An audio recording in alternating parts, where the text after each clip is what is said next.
আসসালামু আলাইকুম। সবাই কেমন আছেন? গত সপ্তাহে আমরা সবাই মিলে চিকেন ফ্রাই করেছিলাম। এই সপ্তাহে আমরা সবাই মিলে গরুর পায়া আনছি। গরুর পায়া রেসিপি হবে। আমরা কিভাবে গরুর পায়া পাকাবো এটার শুরু থেকে শেষ পর্যন্ত আপনাদের দেখানোর চেষ্টা করব। আপনারা সবাই সাথে থাকবেন।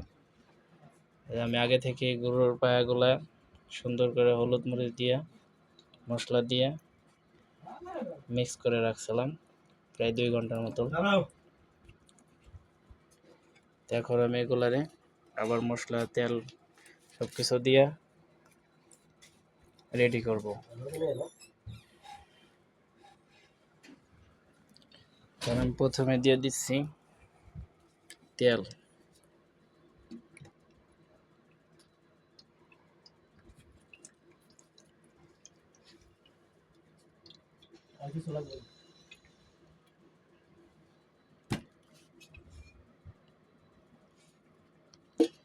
আমি তেল দিয়ে দিলাম 1 কাপ পরিমাণ।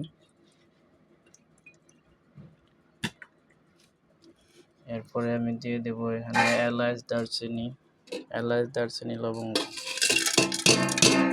এগুলো দিয়ে দেব। পেঁয়াজ কুচিটা আমি পরে দিব, আগে এগুলো দিয়ে আদা বাটা দিব।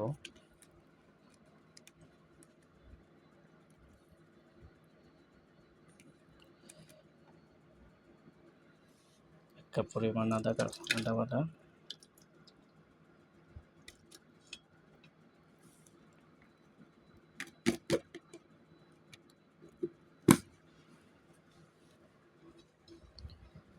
এরপরে আমরা দিয়ে দেব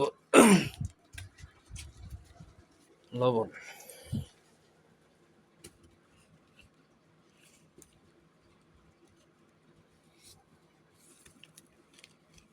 লবণটা আমরা স্বাদ মতো দিব।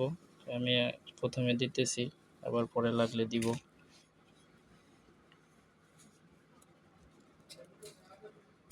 এরপরে আমি দিয়ে দিব হলুদের গুঁড়া।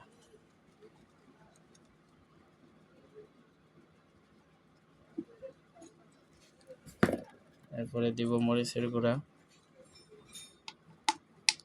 কাশ্মীরি মরিচের গুঁড়া, কালারটা আসার জন্য।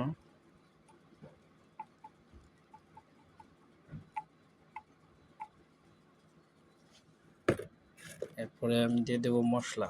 এটার মধ্যে মিক্স মশলা, বিভিন্ন পদের মশলা আছে, এই মশলাটা আমি দিয়ে দেব।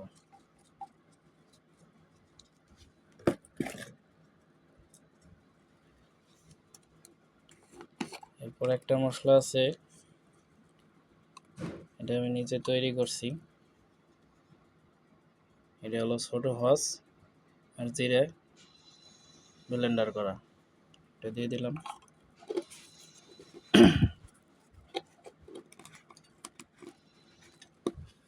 এখন আমি মশলাটার একটু মিক্স করবো ভালো করে।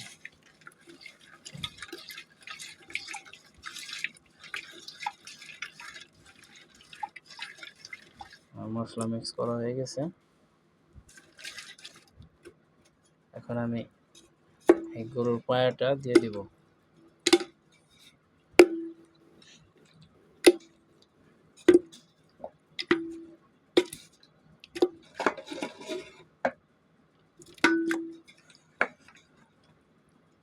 গরুর পায়াটা দিয়ে আমরা কিছুক্ষণ রেখে দেব,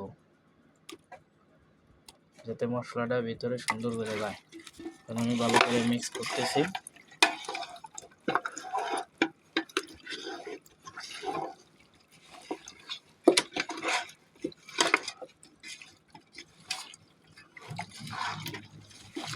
সুন্দর করে মিক্স করতেছি।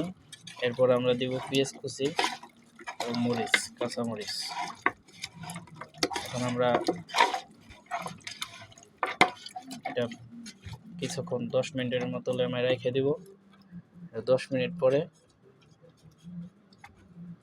পরে আমরা এটা চুলায় উঠাই দেব। এখন আমরা 10 মিনিট এটা এইভাবে রেখে দেব। আপনারা সবাই আমাদের সাথে থাকেন।